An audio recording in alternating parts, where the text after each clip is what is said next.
Awkward Insurance. Connecting with you is my favorite thing to do. And seriously, I am feeling deprived of daily awkward interactions. So if you haven't done it already, connect with us on the Awkward Insurance Facebook page. Say hi. Drop us your favorite tasteful meme. Nothing inappropriate, but just don't let your interest in insurance and awkward stop here, because we get our best topic ideas directly from our listeners, and our listeners often become our guests. Unfortunately, Ash Fitz is MIA for this episode, but I know we are still going to have a great episode because we have some pretty doggone special people. That's great Southern dialect right there.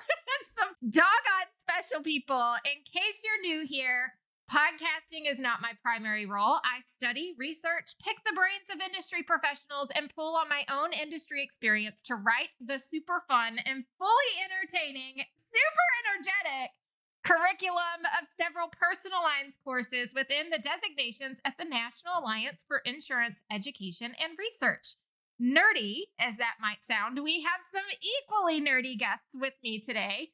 I collaborate with both of these amazingly bright folks in one capacity or another. So let's go ahead and introduce them. First, we have the ever fabulous cat lover, even though she's allergic to her own cats. That's right. Beth Benhart. Are your cats in your office with you today? They were, but they've scuttled out because they knew I was doing a podcast. So I got to be completely focused. Can't think about the cats. While you're working, do they lay on your stuff? Oh, yeah. They love the keyboard. You know, it's nice and warm. They make a little bed there. So it can be challenging to get work done with these kitties running around. Beth started her journey by accepting the call to teach secondary education. Secondary education is middle to high school, which means this woman is a warrior because middle school is about to wreck me as a mom. But even warriors need a reprieve. So after earning her Master's of Education Technology from Michigan State, she career hopped into corporate learning and training programs. And now she is our fabulous Senior Director of Instructional Design. And I just want to officially welcome you to Awkward Insurance, Beth. Thank you, Dustin. What a nice intro. I appreciate You're so it. welcome. Glad to be here. We're going to get nerdy and we're going to have a lot of fun doing it. Is this your first podcast? I've done them before for Nat Alliance now, but this is my first awkward episode. So I'm really jazzed to be here. This is your first off the cuff? Like, oh, yes. Don't know what's going to happen. So my other guest today is a rock star and hairband legend with no hair left on his head. He earned his bachelor's in insurance and risk management from the University of Central Arkansas. So bear claws up. And now, there they go, bear claws up. And now he's the National Alliance's head of faculty and academic development. It's Jay Williams. Welcome to Awkward Insurance, Jay. Thank you, Dustin. I was trying to do some recon with Paul Martin earlier. I was like, what decade was it that he was in a band? Well, I actually started playing in bands when I was 12, believe it or not. But Okay. The majority of my bands were in the late 70s to late 80s. You'll have to ask him for Awesome. some pictures, Dustin, because No. there's some good ones. Oh, no.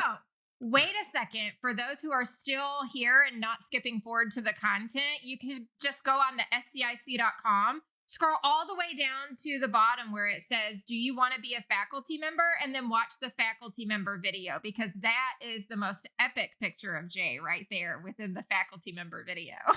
Amazingly, mostly because I have hair in the picture. It's hard to believe, I know. honestly. I mean, I woke up one day, it was all gone. I don't know what happened. Oh, good gosh. Let's go ahead and lead into today's conversation, and we'll lead into it with this question. I'd love to know, what is the most dated technology you still use today? That's a great question. Beth has like a look of shock on her face. Wow. What's your most dated? It's something that I brought up to my team several weeks ago, and they said to me, that is very outdated technology. You should not be It's using a this rotary anymore." phone, isn't it? No, it is not. It is RSS feeds. Apparently, nobody uses RSS feeds anymore to get their information, but I'm still hot on it. So talk to me in a year or Oh, two. gosh. Maybe I won't be using that anymore. What about you, Jay? Well, I'm usually a pretty up-to-date, cutting-edge technology person, but there are no smart TVs in my house. that's probably about as old as it gets from a technology perspective. Yeah, but I still have a plasma TV. So, and you haven't seen plasma TVs in at least 7 years, 8 years, if not longer. So, and that TV happens to be about close to 15, 16 years old. Oh, So wow. We still that's have a TV that has a CD player built into it. Oh, you wow. do? A combo? Yeah. So I feel like leading into technology, this conversation is kind of a fun one and a super important one because, well, we know that the insurance industry has been largely described as old and stale and dated, if you will. And teaching others how to insurance as an action verb, because we teach others how to insurance, right? Can be rather boring, but I just returned from one of the most futuristic conferences of the insurance industry that showcased all the potential that there is in our industry for tech development and meta integration. I love having conversations with Garrett Droege every time I can. That man's amazing. And even AI adaptation, which I guess is what he was saying. Like Garrett's still kind of stuck in the meta stuff and, really working on that. But now these tech conversations are starting to move in the way of AI adaptation. So if our industry, the insurance industry, is going to evolve with the advancing technologies of the world, it would only make sense that education within our industry needs to evolve as well, which I feel like education needs to evolve everywhere, but it's kind of slow going. So Beth, I must say that as an insider here at the National Alliance, I've been blown away with all the ways that your instructional design team is trying out new ideas. I love that I feel like we're in this constant state of research and development of like trying something new. If it doesn't work, that's fine. We just don't need to be afraid to try it at least a couple of times and bring new ideas to life in an otherwise mundane subject. So what specific areas of learning development are we at the National Alliance targeting with AI integration? Because you're starting to play around with a lot of that cool stuff. We sure are. And that's honestly one of my favorite reasons for working for the National Alliance. I mean, our senior leadership team is so pro innovation. Whenever we want to try something out, they're always incredibly supportive. So I would say I have kind of a three-pronged answer to your question.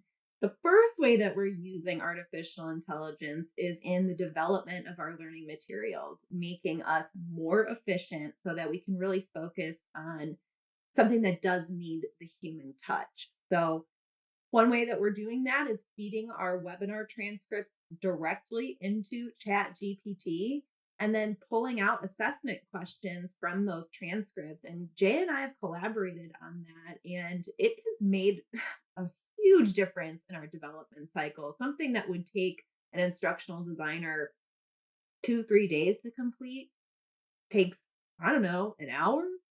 But with that, you really need oversight. ChatGPT is not the end all be all, right? They don't For have sure. access to the ISO forms, and a lot of the information in there is outdated, especially when it comes to life and health information. So we always have to make sure that we're routing those assessment questions and any learning materials that we've drafted with the help of artificial intelligence through a subject matter expert on Jay's team. So Jay, I don't know if you want to bounce off of that and, tell me what your experience was reviewing those questions. Yeah, what was really interesting is we were in the process of creating a new on-demand mega. And of course, in the on-demand megas, we have a best practice of having assessment questions every 15 minutes just to keep people engaged and making sure that they're learning. And You mean we're not trying to punish them with questions? No, we try not to. I'm pretty sure that's what they think we're doing. Yeah, you still want to, we still want to, even in on demand, you still want to make sure that people are learning, and part of that learning process is just a quick question. If they don't get it right, they can take the same question again and they can get it right. It's real easy from that standpoint. So Beth fed it into ChatGPT, and then she sent it to me and said, "Hey, can you look this over?" And I mean, other than a couple of minor tweaks, there was one question that didn't really make sense, and there was one other question where I made a minor tweak on. I was amazed. I mean, of course, it's our information going in, and ChatGPT Right. then taking our information and giving it back to us in the form of questions, and so that makes it much more actionable and much more realistic and accurate. But I was amazed, and it's amazing what we can do with it. And so it's never going to replace the human element, but the reality is it sure does make our jobs a lot more efficient, and we can pump out things much quicker as a result. I agree, because I hate writing questions like I with a hate it too, passion. This will help you. But one thing I do love is I love like the idea of taking a snippet of information and saying, give me a multiple choice question for this. And then it'll give me one and I'll go, that was boring. Can you spice it up a little bit? You can coach it. Yes. Yes, but it'll literally apologize to you. It'll go, I'm sorry that you didn't find that entertaining. Let's try this one to pique your interest a little bit more. So that's the first prong. You said you had a 3-pronged answer. What's the second? I got 2 more for you. So another thing that we're doing, or we're kind of playing around with, of course, we have our amazing media production team that works on our marketing and academic videos that we have in our courses.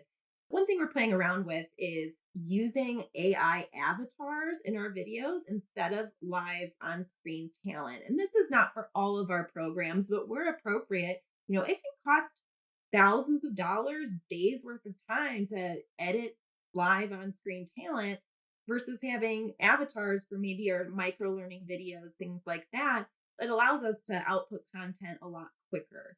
So that's another way. Our third prong is we're actually experimenting with IBM Watson Assistant, which is a programmable chatbot, if you will, that uses natural language processing. So we're using that in our prototype for our Dynamics of Selling series.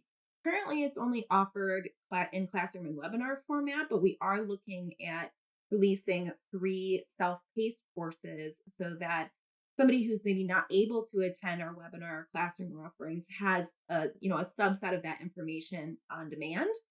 And so what the bot does essentially is you call into an 800 number and it takes you through the overcoming objections process. So it'll give an objection to, a sales call. So something like, I've never heard of your agency before. And you have to go through the steps outlined in the curriculum to overcome that objection. In another course, we've also used that same model to walk through a first appointment with a prospective client, which we call the diagnostic appointment. So we have some tinkering around to do with it. You can still kind of get caught in a death loop with the experience at the moment, but like the customer service death loop of press 1 for a representative and what would you like? And then you tell them and they're like, I can't hear that. And you're like, representative, what would you like to speak to a representative? And you just get stuck in this loop of so we're trying to fix that up right now before we release it, but promises from me that it'll be a near perfect experience by the time we do launch it. So why does IBM Watson sound like something old school? Does that? It sounds like Ask Jeeves or something like that. Yes. Yeah. Well, Watson has been around for a while, It has. It's just that now it's becoming much more available and cost effective. And it's so funny with, Beth was talking about the death loop. And that's when she first set up the test and she sent it to Will and I called into it. And of course, being an experienced insurance person is not, don't do that because you actually have to follow the instructions in the curriculum. I kept answering the question or the objection the way that I thought I should as a salesperson, and it just wouldn't respond to me. So I was like, it was kicking me back to the beginning. Yeah, that's what one of our board members said. We've got to put a disclaimer on it. Like, this is not a replacement for, role playing with a live instructor, right? That's the value in coming to our Dynamics of Selling classroom and webinar programs. This is more to get the jitters out so that you can practice with this bot 100 times and maybe you're a little bit less nervous going into an actual cold call after that because you have practice with a robot of sorts. What's really cool about it is that when you do that, it really does respond well. And it really does give you that track to run on. Yeah, it's a train running on a track, but the reality is that if I'm familiar with that track, then when I get in front of that customer, now I can maybe freewheel it a little bit more and feel more confident, I think, is in the freewheeling part of that. But I always have that track in my mind that I'm running on. I thought it was just an incredible process. Thank you. So what I hear is that this is technology to train millennials and after how to use the phone again. Sort of. Because we're so used to communicating via text. Yeah. That's so funny. Anyways, how does the National Alliance, do you think, strike a balance between AI-driven solutions and the human touch on learning and development? Because you said that one of our board members said that we should put a disclaimer. This is not a supplement for human interaction, basically. You're still going to have to learn how to talk to people. Sure. Mm-hmm. Oh, Jay, you want to take that one? I feel like this is a natural question for you. Yeah, so that's a great awkward silence. Yeah, well, awkward fits right in. Fitting. So I think the reality of all of this is that from a classroom perspective, instructors are never going to be replaced. There's one thing that you can't replace, and that's what the National Alliance was built on. Right. And that's practitioners teaching practitioners, that real world experience that a faculty member brings to the table. That's never going to be replaced because we can use AI and VR and AR and all kinds of things to do illustrations or to practice. But the reality is we can't give AI that experience that someone's had that's been in the business for 35 years or 30 years. And that's bringing that everyday. This is what happens. These are the stories you can't make up kind of stuff. I know they're wilder than imagination, right? The things that really happen. So I don't see that replacing a faculty member. What I see it doing is enhancing what we do as faculty members, being able to take some form of AI or VR or AR into the classroom so that now we're using it to enhance what we're doing or giving someone the ability to study additionally after class, maybe using AI, or if I want to see what a piece of mobile equipment looks like, I just point my phone over here and there's a VR, there's an AR picture of a bulldozer over here or something. I see it as enhancing what we do, not replacing what we do. Yeah. Mm-hmm. Beth, you have anything to add? I sure do. It's very easy for artificial intelligence to scare any type of professional, right? From the instructional design side, there's a platform similar to ChatGPT. It's called Learn to AI, and it can draft full curriculum maps, learning objectives, assessment questions. I mean, you name it. It has the potential to replace an instructional designer, but that really isn't the case, right? It amplifies and elevates our practice so that we can focus on more strategic tasks, more creative tasks. Think about graphic designers. The counterpart to ChatGPT is called Dolly, and you basically type in whatever image you want and it will output several examples for you. Like, our mascot at the National Alliance is a duck. So you can say a duck eating pizza, sitting on the beach, holding a cucumber, and it will output images. And so it's easy from a graphic designer's perspective to say that's going to put me out of work. But that really isn't the case because these are imperfect images, right? You have to go in and maybe adjust the resolution on this glare or delete this vector to perfect the image. So making you more efficient in your role. And I think that directly parallels to, what Jay was talking about with our faculty members. It only enhances the work that we do. It can be scary from an old dude's point of view, right?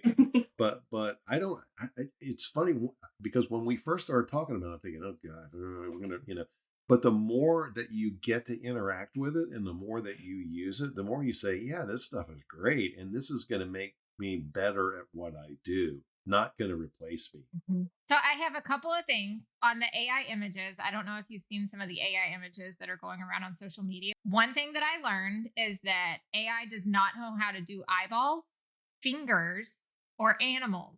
So yeah, you're going to have to change some of those things. So AI is not perfect by any means. But the other thing that I was thinking is when you said that AI is going to be used to amplify, let me turn towards the microphone. I keep turning away. AI is going to be used to amplify and focus on more strategic tasks. We're talking right now about learning and development of the courses that we write here at the National Alliance, but this is something that I hear a lot of when I talk to insurance professionals or go to the tech conferences. And you get a lot of pushback generally from agents that have been in the business for a while, that this is going to replace agents, that AI is going to replace, but it's not. There is no possibility that it's going to do that. But what it is going to do is just what you said. It's going to amplify what we do and allow us to focus on more strategic tasks instead of some of the stuff that bots or robots or AI can do for us. The minutia. Yeah, so that we can focus on the other stuff, so that we can focus on the carrier relationships and remarketing stuff according to the client's needs, and not just what, doing a simple auto change should not take very long. But sometimes as humans it does, because we get distracted or we're thinking about something else. But AI can take over that. So it's not going to replace us, just the same way it's not going to replace educators. There is going to be a place.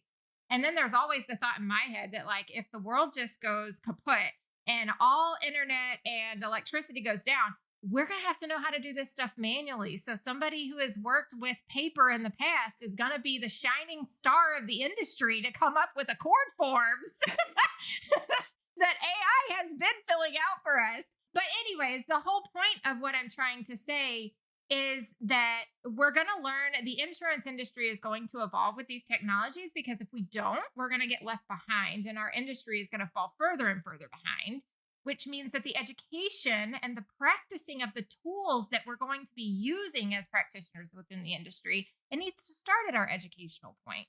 So there's perfect reason for us to start using AI and everything that we can in the education piece now, so that it's not so foreign when you get to the agency side of things or the carrier side of things or the claims side of things, and you're introduced to the AI that's going to make your job easier and more practical. Absolutely. And we've thought about putting together course offerings on just that, Dustin. What are these new AI tools that are being used in our agencies and insurance companies, and how can we educate newbies on the value of those, and as well as how to use them? So it's certainly something we're tinkering with. I think that's a phenomenal idea, just from the perspective of hearing within the conference circuit for InsurTech that the people building the tech don't understand the insurance industry. And the insurance industry doesn't understand the InsurTech. So there's a disconnect in communication there. We've got to find a way to bridge that gap. And why not us? Right? And the other piece of that puzzle, too, is that the insurance industry has never been a very proactive industry, right? It's always reactive, and we're late adopters of everything. And so from an educational perspective, if we can be early adopters and we can be pioneers from an education standpoint in using this new technology to enhance what we teach, it also then speeds up the industry into getting into that and using the technology to make everything that we do as an industry much more efficient, effective, and get it done faster. Yeah, I agree with that for sure. And I also, like, as you said, that we are late adopters, I think the insurance industry is evolving at a much faster pace than it ever has before. I would agree. And I think that's where some of the reservation comes from. It's like, whoa, hold up, slow down. Let's think about this before we keep moving forward. And we just don't have time to do that anymore with the way that technology is evolving. So we're going to have to find a way to work with technology to continue the pace in a safe way at the same time. In my opinion, do you think there's going to be any differences between learners under 40 and learners over 40 as we start to integrate more of these technologies into our learning and the industry as a whole? I mean, absolutely. That's why we offer different delivery methods right now, and we'll continue to evolve what those delivery methods look like for our curriculum in the future, because we've got to get prepared for the upcoming generations. Of course, Gen Z is already in the workplace, which kills me. I'm a millennial. I literally just had to Google which generation comes after them. It is Generation Alpha, if you were unaware. Yeah. And the way that they learn is different than, the way generations in the workforce currently learn. They prefer information at their fingertips, instant gratification, right? So one thing that we've been noodling on as a leadership team is putting together that's an action verb too. Yes. Yeah, it is.